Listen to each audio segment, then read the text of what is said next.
belos e belas, como é que estão vocês? Espero que super bem. Lembra que semana passada a gente prometeu a você de trazer um segundo videozinho falando a respeito agora da poesia no romantismo. Então vamos lá? Pois bem, assim como você viu lá atrás na prosa, é interessante você perceber aqui as 3 gerações românticas, só que agora inverso. Então, característica predominante, busca da identidade nacional.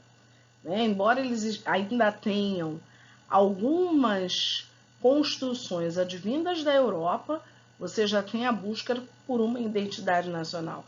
Por isso que a gente diz que o romantismo é considerado a primeira escola tipicamente literária brasileira. Depois, o índio como herói, certo? Então, aí o indianismo, a exaltação da natureza e o retorno ao passado. São 4 características que são relevantes para você enxergar isso.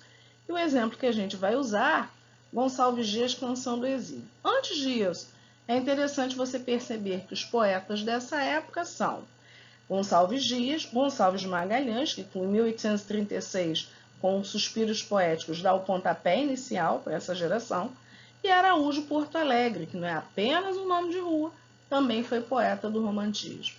Vamos lá, pessoal, vamos lá. Vamos ver a poesia aí do Gonçalves Dias. Pois bem, vamos lá. Canção do Exílio, Gonçalves Dias, um marco da primeira geração romântica. A gente sabe que ele estava exilado, por conta de questões políticas à época aqui no Brasil, e durante este exílio ele tinha a nítida certeza de que jamais voltaria ao Brasil. Por conta disto, o que ele faz? Ele escreve esse texto perfeito que se encaixa em qualquer ritmo que você expuser por conta da estrutura métrica e rítmica. Vamos dar uma leitura dele. Minha terra tem palmeiras, onde canta o sabiá. As aves que aqui gorjeiam, não gorjeiam como lá. Ou seja, as aves que aqui cantam, não cantam como lá. Nosso céu tem mais estrelas, nossas várzeas têm mais flores, nossos bosques têm mais vida, nossa vida mais amores. Em cismar sozinho à noite, mais prazer encontro eu lá, minha terra tem palmeiras onde canta o sabiá. Ou seja, onde ele era feliz? Na terra dele. No lugar onde ele está agora, ele continua a ser feliz? Claro que não. Minha terra tem primores que tais não encontro eu cá. Em cismar sozinho à noite, mas prazer encontro eu lá. Minha terra tem palmeiras onde canto o sabiá. Não permita a Deus que eu morra sem que eu volte para lá, sem que desfrute os primores que não encontro eu por cá, sem que ainda aviste as palmeiras onde canta o sabiá. Então, o valor do pássaro que canta, o valor das palmeiras, típico da região, tudo isso vai trazer à tona esse amor, esse nacionalismo, esse ufanismo do Gonçalves Dias. Então, é isso que deve ficar bem claro para você. Você apanhou um texto deste primeiro momento, ou ele vai estar relacionado à questão indígena, ou ele vai estar relacionado à questão do nacionalismo, do ufanismo, do se orgulhar de ser brasileiro. Tudo bem? Vamos lá. Na segunda geração, a gente já observa uma reentrância nas características, principalmente da literatura inglesa, principalmente porque a base da segunda geração é o mal do século, o ultrarromantismo, o byronismo, pois as poesias são baseadas nos textos de Lord Byron, escritor inglês. Quais as características e por que nos chama tanto a atenção os textos do Álvares de Azevedo, Casimiro de Abreu, Junqueira Freire e Fagundes Varela? Você tem um individualismo muito grande, e obviamente, se você tem um individualismo e um egocentrismo, vai estar atrelado a isso o subjetivismo, porque só eu sinto, só eu sei o que eu sinto. O eu lírico é realmente pessimista, bastante pessimista, ele tem uma saudade do que passou. Porém, dentro desta saudade, ele tem um pessimismo porque ele tem a brevidade da morte. A morte é algo incipiente, ou seja, que está para iniciar, é algo que pode acontecer a qualquer instante. Então, ele sabe que é algo iminente. E os temas da fuga da realidade. Então, você não pode esquecer. Falei de segunda geração do romantismo. Falei de iminência, por favor. Iminência da morte. O amor não correspondido. O medo em estar diante de determinadas situações. Um eu lírico extremamente pessimista, individualista, egocêntrico e, obviamente, subjetivista. Quem são os autores dessa época que são relevantes para você? Álvares de Azevedo, Casimiro de Abreu, Junqueira Freire, Fagundes Varela, tá? Vamos lá. Vamos lá, vamos ver esse homem dolorido, triste. Vamos lá, lembrança de morrer. Espero que ninguém tenha essa lembrança, né? Quando em meu peito rebentar-se a fibra, que o espírito enlaça a dor vivente, não derramem por mim nenhuma lágrima em pálpebra demente. Ou seja, ele não deixou um amor, ele não deixou uma família, ele não deixou nada. Ele espera que ninguém chore pela sua morte. E nem desfolhem na matéria impura a flor do vale que adormece ao vento. Não quero que uma nota de alegria se cale por meu triste passamento, né? Por sua passagem, por assim dizer. Eu deixo a vida como deixa o tédio, do deserto o poente caminheiro, como as horas de um longo pesadelo que se desfaz ao dobre de um cineiro. Ou seja, aquela coisa bem mórbida. Não sei se alguém já foi aí a algum sepultamento, então você vai ter as pessoas todas fazendo aquele cortejo, e ao sair do cortejo toca-se o sino durante a saída daquele enterro. Como o desterro de minha alma errante, onde fogo insensato a consumia, só levo uma saudade, é desses tempos, que amorosa ilusão embelecia. Ou seja, ele tinha algo que lhe chamava a atenção, ou alguém, mais em especial, e é a única coisa que ele vai sentir falta. Só levo uma saudade, é dessas sombras, que eu sentia velar nas noites minhas, de ti, ó minha mãe, pobre coitada, que por minha tristeza te definhas. Ou seja, a mãe vai fazer entristecer. Significa dizer que, independente de quem seja a sua mãe é a única pessoa que você não quer ver triste, que você não quer desapontar, que você não quer deixar abalado. De meu pai, de meus únicos amigos, poucos, bem poucos, e que não zombavam, quando em noites de febre endoidecido, minhas pálidas crenças duvidavam. Ou seja, também era um boêmio, vivia nas ruas. Vamos continuar. Na sequência, se uma lágrima às pálpebras me inunda, se um suspiro nos seios treme ainda, é pela Virgem que sonhei que nunca aos lábios me encostou a face linda. Ou seja, o amor que ele teve. Só tu, a mocidade sonhadora, do pálido poeta deste flores, se viveu foi por ti e de esperança, de na vida gozar de teus amores. Ou seja, o sonho deste homem era ter esta mulher como sua companheira, como sua amante. Beijarei a verdade santa e nua, verei cristalizar-se o sonho amigo. Ó minha virgem dos errantes sonhos, filha do céu, eu vou amar contigo. Ou seja, sempre idealizando este amor. Então lembra, lá no primeiro slide, quando a gente mostrava a você a imagem que eu trouxe, para que vocês identificassem essa questão do romantismo, né? Uma mulher sorvendo o odor da rosa, uma rosa vermelha, ela também bem ruiva, cabelo bem vermelho. Então aquilo ali é exatamente a idealização da mulher, a mulher em destaque. Vamos lá. Descansem do meu leito solitário, na floresta dos homens esquecida. A sombra de uma cruz e escrevam nela, foi poeta, sonhou e amou na vida. É bastante surumbático. Sombras do vale, noites da montanha, que minha alma cantou e amava tanto. Protegei o meu corpo abandonado e no silêncio derramai-lhe canto.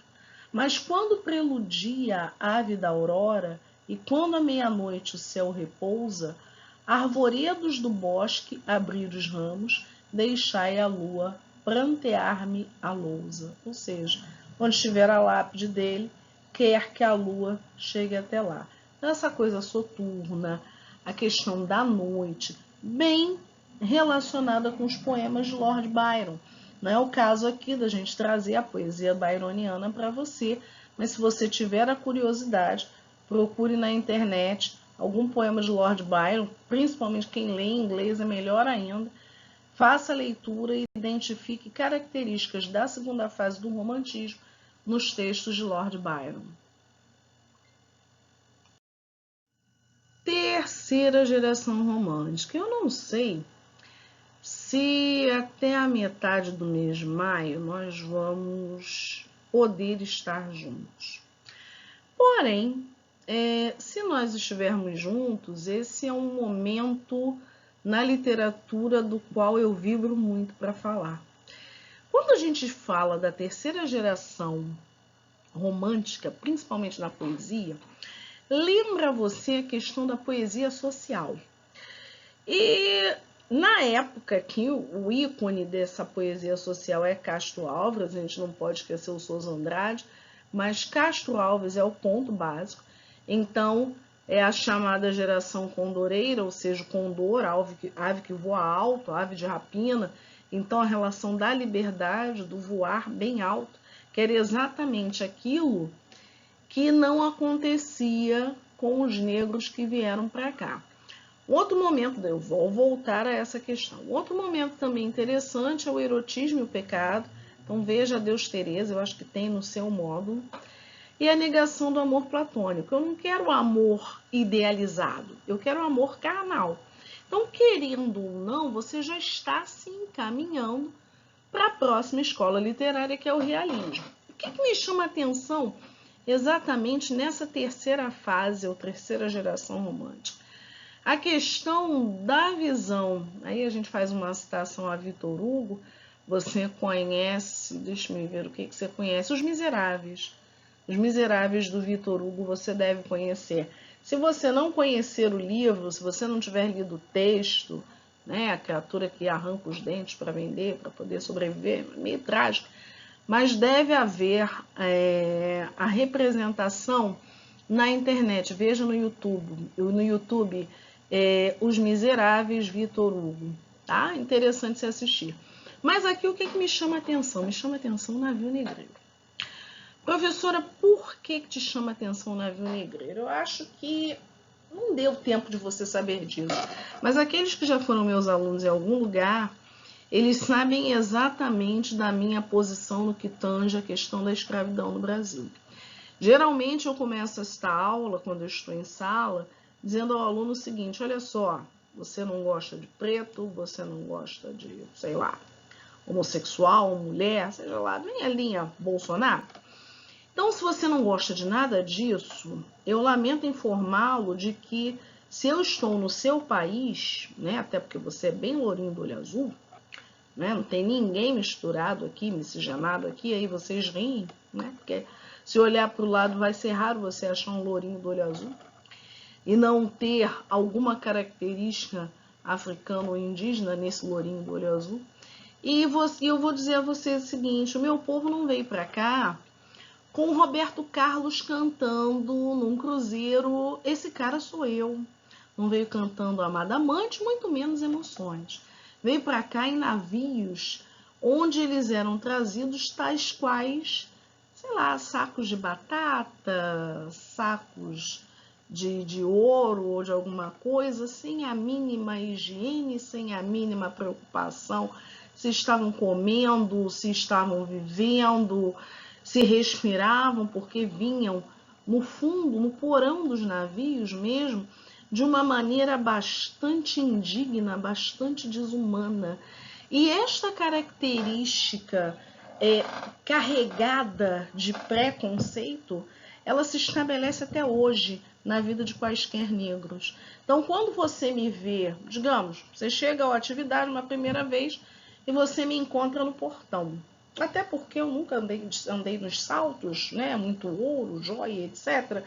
Você vai achar que eu sou, de repente, a menina da secretaria, a faxineira. Você nunca vai imaginar, porque é uma questão de preconceito que está implícita em você, você pode não perceber, mas está, que eu sou, por exemplo, a professora de literatura, que eu fiz vários cursos, que eu sou pós-graduada, que eu tenho todo um histórico dentro de sala de aula, né, dentro da Universidade do Estado do Rio de Janeiro, dentro da Universidade Federal Fluminense. Então você nunca vai achar que eu sou esta pessoa. Você vai sempre achar que eu sou mais uma, né, mestiça, uma mulatinha, uma negrinha, que está servindo ali, de repente, de acordo com a roupa, pode ser a menina da secretaria, ou de repente você pode achar que eu sou a faxineira. Nada contra estas funções, mas você não vai ver em mim, né, equiparando eu e, por exemplo, a professora Raquel, você não vai ver em mim e nela a mesma relação professora. Você vai enxergar, já que você não conhece as duas, por favor, hipótese, estou dando um exemplo. Você não vai enxergar em mim a professora e nela, sei lá, a faxineira.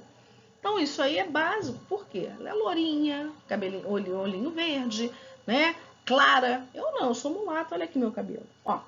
Então, essa relação que a gente vê explícita até hoje na sociedade brasileira. Há algum tempo, os alunos, até hoje, inclusive, que eu estou gravando esse vídeo, véspera de saída do Big Brother, então tem lá uma personagem, que é até um ator que eu conheço, o Babu Santana, que fala a respeito dessa questão do negro, do preto, na verdade, e ele dá aulas para aquilo ali. Eu fui observar porque estavam falando demais do programa e babu, barará. Eu fui lá ver qual era a situação, porque eu gosto de perceber. Eu não vou sentar para ver. No momento que está passando esse programa, eu estou lendo algum livro. Mas eu fui lá perceber e percebi de que maneira esse cara expõe a questão do negro, expõe a questão do favelado, que na verdade nada mais nada menos são as pessoas que saíram da senzala. Então existe um samba da Mangueira de 1988, foi no ano de Kizomba, a festa da raça, Vila Isabel ganhou o carnaval, que diz o seguinte: o negro está longe dos açoites da senzala, mas está preso à miséria da favela. Então depois, se você tiver curiosidade, pega o Samba da Mangueira de 1988 e vai escutar essa letra, porque ela é interessante. É óbvio que a gente sabe que isso não vai ser trazido à tona no Enem, a gente está num período de Abraham Weintraub, a gente está num período de Jair Messias Bolsonaro, isso não vai ser retratado. Mas é interessante para que você entenda isso até de maneira a ser humano. Ano que vem você vai estar numa universidade pública e você vai lidar com as mais variadas pessoas, dos mais variados poderes aquisitivos, das mais variadas cores, das mais variadas preferências sexuais. E é imprescindível que você seja uma pessoa despida, ou pelo menos tente ser uma pessoa despida de preconceito. Então vamos dar uma lida agora no poema que eu separei para você nessa terceira geração romântica, pessoa. Olha só, Canção do Africano. Eu poderia ter usado Navio Negreiro, mas Navio Negreiro certamente tem na sua apostila. Vamos ler aqui os trechos que eu trouxe para você de Canção do Africano. Lá na úmida senzala, sentado na estreita sala, junto ao braseiro no chão, entoa o escravo seu canto, e ao cantar corre-lhe em pranto saudades do seu torrão, seu lugar. De um lado, uma negra escrava, os olhos no filho crava, que tem no colo a embalar. E a meia voz lá responde, ao canto e ao filhinho esconde, talvez para não o escutar. Minha terra é lá bem longe, das bandas de onde o sol vem. Esta terra é mais bonita, mas a outra eu quero bem. Ou seja, por mais que ele seja maltratado aqui, Ele não quer mal a esta terra, certo? O sol faz lá tudo em fogo, faz em brasa toda a areia. Ninguém sabe como é belo ver de tarde a papaceia, ou seja, o entardecer, o crepúsculo. Você está falando de um continente cujos gigantes são o baobá, o elefante, o leão. Então, os gigantes da África também é interessante você perceber. Aquelas terras tão grandes, tão compridas como o mar, com suas poucas palmeiras, dão vontade de pensar. Então, diferente da terra onde ele está agora. Você viu ainda há pouco eu falando de Gonçalves Dias, a questão das palmeiras, e na África você não vai ter a palmeira. Você vai ter um baobá e mais outras árvores daquele tipo de vegetação que são as savanas, né? Veja isso com o professor de geografia. Lá todos vivem felizes, todos dançam no terreiro. A gente lá não se vende, como aqui, só por dinheiro. O escravo calou a fala, porque na úmida sala o fogo estava a apagar. E a escrava acabou seu canto para não acordar com o pranto, o seu filhinho a sonhar. Então, em que momento que essa gente sonha, cara? Essa gente sonha no momento em que está recolhido na senzala, que é mal alimentado, que passou por 10, 12, 14, 15, 16 horas de trabalho, 18, 20 horas de trabalho, né? Que é humilhado. Muitos deles eram reis, rainhas, príncipes, e por conta das suas tribos serem tomadas por tribos mais fortes, foram vendidos. Como é que eu vendo um ser humano? Eu sou contrária até a vender um cachorro, um gato, imagine um ser humano. Então, é isso que, mesmo com a voz embargada, não sei se está dando para você perceber, se passa na minha cabeça quando eu dou essa aula. Sabe? É a questão do negro, é a questão da história do meu povo, é a questão da história da minha família e é a questão que eu gostaria que você levasse para a sua vida. Né? Seja menos preconceituoso, seja menos segregador, seja menos discriminador. Não vá, né, encher os ouvidos com essas falas de pessoas que dizem que quilombolas são pesados em arrobas, que indígenas não servem para nada e coisa e tal. Por mais que eu pareça um pouquinho, digamos, tendenciosa, doutrinadora, eu só estou dizendo a você uma verdade. Todos nós fomos escravos. A sua raça, você branco, né, a sua cor, foi escrava também na Europa. Então pense nisso, principalmente quando você se utilizar de alguma expressão racista, de algum pensamento racista. Pense nisso. Por mais que a gente saiba que isso está arraigado, que isso está incrustado dentro da sociedade brasileira, mas pense nisso, não deixe de pensar nisso, perfeito? Tudo isso que você vê o negro passar na atualidade é herança desta época e de épocas anteriores, quando ele é escravizado e ele não é visto como um ser humano. Ele era avaliado como um boi, como terra, né? E conseguia ainda ter um valor melhor do que a mulher. Né? Quando a gente estiver em sala de aula, a gente vai falar a respeito disso com você. Grande beijo, grande abraço, faça as atividades. Se tiver alguma dúvida, faça contato comigo, que vai ser um prazer inenarrável, tá? Fica na paz, pessoal.